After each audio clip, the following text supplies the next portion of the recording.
Olá, eu me chamo Rafael Torres, tenho 34 anos, sou membro da Igreja Batista da Pedreira, aqui em Belém do Pará. Sou professor da classe de EBD de jovens há muitos anos. Sou formado em Teologia, bacharel em Teologia pelo Seminário Equatorial, a Faculdade Teológica Batista Equatorial, aqui em Belém. Sou diretor da Missão Ponte. A Missão Ponte é uma missão que nós organizamos há poucos anos atrás em parceria com o Believers Bridge, que é uma outra organização missionária, mas essa norte-americana, fundada por um casal de missionários que veio a Belém e junto nós compartilhamos a mesma visão de discipulado, de ensino bíblico. E a partir desse projeto, dessa organização que nasceu como a Missão Ponte, nós temos tentado viabilizar de muitas maneiras o conhecimento bíblico, teológico, o conhecimento cristão, de diversas formas. Uma das ferramentas que mais temos utilizado nos últimos anos, de 3 anos para cá, e que a partir de 2 anos para cá tem sido particularmente bem conhecida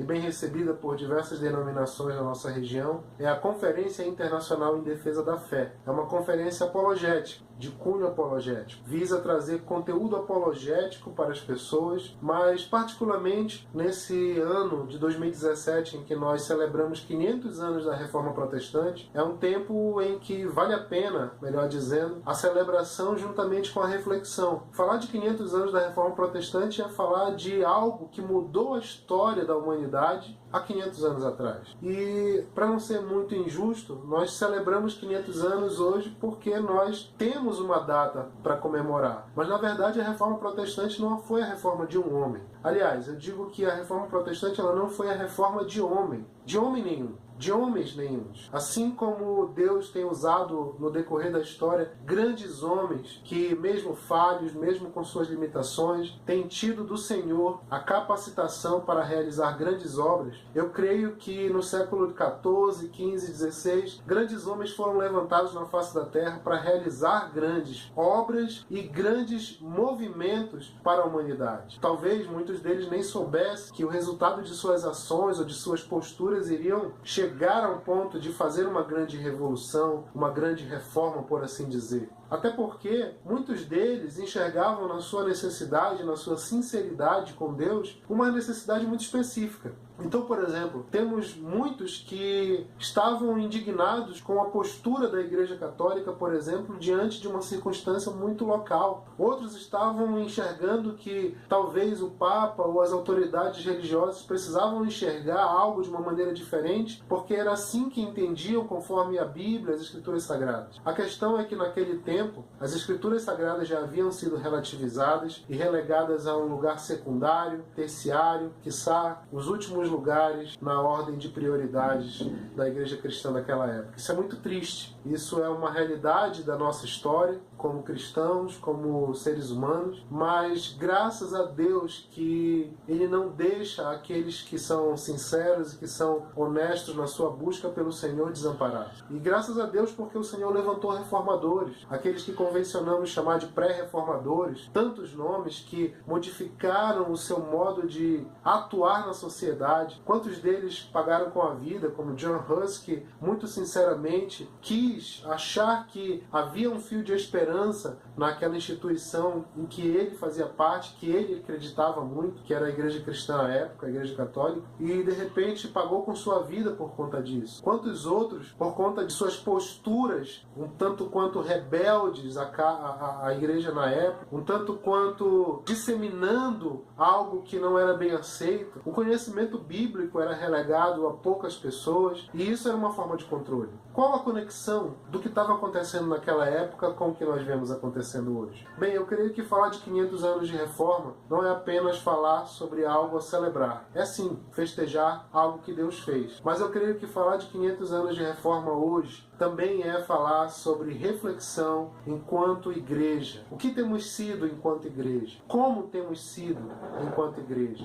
Como que nós temos a necessidade de acontecer hoje? Eu diria que seria a centralidade das Escrituras Sagradas. Porque é particularmente através das Escrituras, da Bíblia, que nós podemos entender quem é Deus, quem é Cristo, o Espírito Santo, o seu agir, o seu mover, a sua revelação para a humanidade, o seu desejo para a vida de cada um. A Bíblia não contém a palavra de Deus, ela é a palavra de Deus, inerrante, infalível. Somente a Bíblia pode nos dar um discernimento, uma orientação, um guia, que nós podemos afirmar com certeza que este é o caminho, a vontade, o desejo de Deus para cada um, para a humanidade. O que nós vemos hoje é um contexto que convencionou se chamar de crise. E às vezes, nos dias de hoje, quando a gente fala crise, a gente pensa logo em crise financeira. Mas olhando aquilo que nós temos visto ao nosso redor, eu creio que nós não estamos vivendo uma crise financeira, pura e simplesmente. Eu creio que a nossa crise verdadeira é uma crise moral, é uma crise ética. E particularmente nós temos nos aprofundado nessa crise moral e ética, e quando eu digo nós, eu me refiro a toda e qualquer pessoa que faz parte da atual sociedade, do atual contexto social em que nós vivemos. Enquanto cristãos, cabe a nós acender no nosso coração a chama, permitir que o Espírito Santo acenda a chama que acendeu no coração de Lutero, que acendeu no coração de tantos reformadores que vieram antes dele,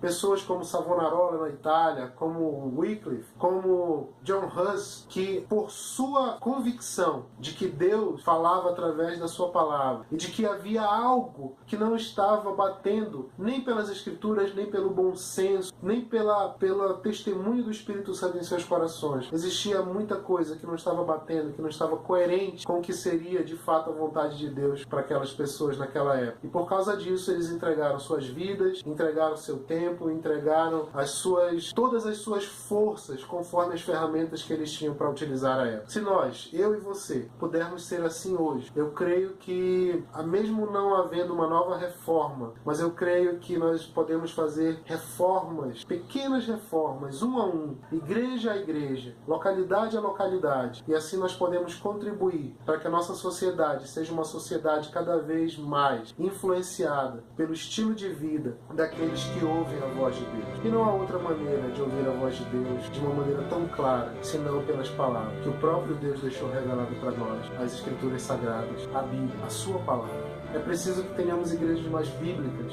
É preciso que tenhamos pessoas, homens e mulheres, que estejam dispostos a assumir uma postura muito mais bíblica no modo de vida, no modo de enxergar as coisas, no modo de falar, no modo de agir. Precisamos que avancemos biblicamente no nosso conhecimento. Nós temos tido conhecimento de muitas áreas. As redes sociais, a internet, os meios de comunicação têm contribuído para que o nosso conhecimento seja múltiplo, mas ao mesmo tempo em que nós sabemos de muita coisa, nós sabemos muito pouco a respeito de cada uma delas. E o conhecimento bíblico às vezes está enquadrado como mais um filão dentre esses muitos conhecimentos que nós temos tido. Então muitas vezes nós temos conhecido a Bíblia tanto quanto temos conhecido a respeito de filosofia, de ciência, de algumas ideologias, de algumas estruturas intelectuais, e muitas vezes nós não estamos percebendo que a Bíblia já não é mais, ou talvez nunca foi, a nossa regra de vida e prática, mas ela tem sido talvez um manual de bons costumes, o que não é de fato para que ela foi escrita. Então, se eu e você quisermos honrar 500 anos de reforma protestante, precisamos nos tornar mais bíblicos. O quanto do meu e do seu conhecimento bíblico é de fato vindo da Bíblia? O quanto do que eu e você sabemos a respeito de Deus, a respeito da fé, a respeito do Evangelho, a respeito da própria Escritura Sagrada, o quanto de tudo isso que eu e você sabemos vem de fato da Bíblia? Precisamos disso, precisamos dessa reflexão. 500 anos de reforma protestante é um tempo de celebração, mas é também um tempo de pensar, é um tempo de agir, é um tempo de assumir a nossa postura e de não nos vender e de não aceitar, como fez Lutero,